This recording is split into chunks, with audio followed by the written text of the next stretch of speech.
Before I get into it, allow me to briefly rant. Um, I've been seeing this meme go around about how since January 20th, the prices of all these things have really gone up. And of course, the current administration is blamed for this increase in prices. But it's a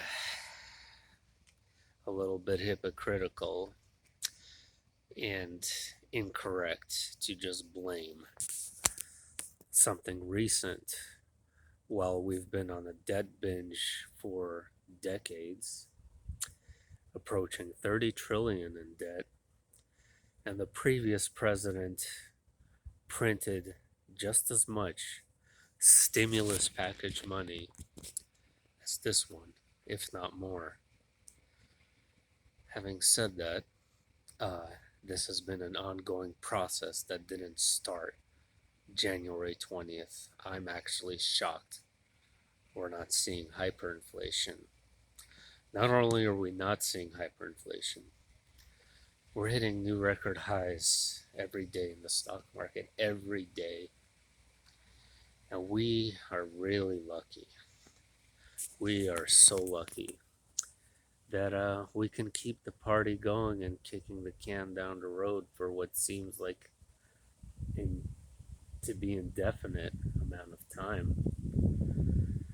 If you were to ask me 2017 or 2018, where would we be today? I would say the dollar would collapse, country would be split in two, we would be in a civil war. Thankfully, those things didn't happen. That's why I'm saying we're lucky. But on the other hand, I'm concerned that the more we kick the can down the road as we go along this debt binge that we all have to take partial responsibility for. Um, I can't help but wonder if it's actually going to turn out even worse in the end than if it were to happen a few years back. Having said that, this partisan politics bullshit is just so ridiculous. Um, it's just looking for a boogeyman to blame, looking for some boogeyman. It's the left, it's the right, it's this and that. And this separation nonsense is part of what I wanted to discuss. Going back to my videos yesterday about free will and timelessness. And of course, don't get me wrong, we have free will from our perspective, from our constricted, minuscule point of view. We do have choices. Now, this in effect is these choices.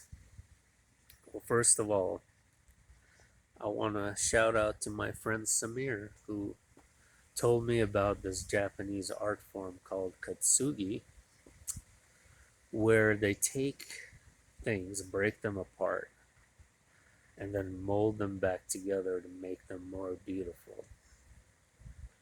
And I think that's a really good analogy for the purpose of our, one of the purposes for our existence here.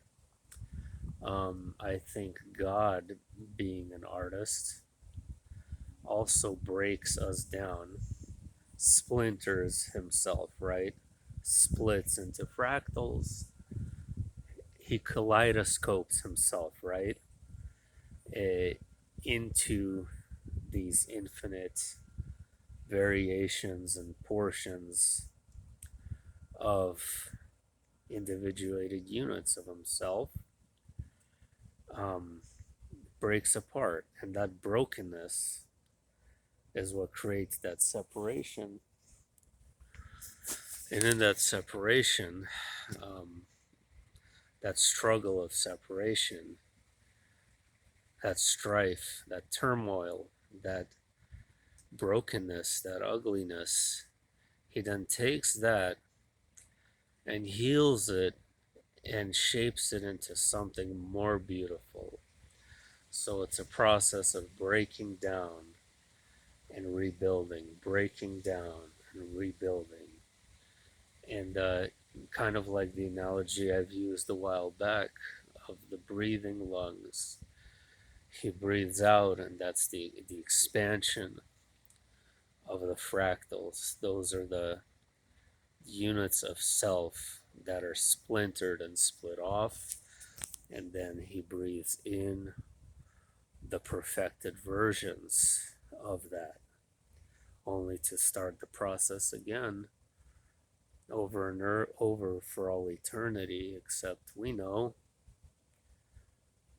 that the process never began and it will never end, and it's always happening all the time. And it's really confusing to think about from our perspective as condensed consciousness. But from the eternal zero, from the endless circle, it's not confusing, it just is. It is. And I think there is some kind of beauty that God sees when something is broken, and then he can heal that brokenness. And there's the very Christ-like analogy, right? The idea of Jesus and Christ to heal what is broken. And he does it as an artist and out of love. So no matter how broken something gets or someone gets, they can be healed and made even more beautiful than before they became a fractal. And that's it.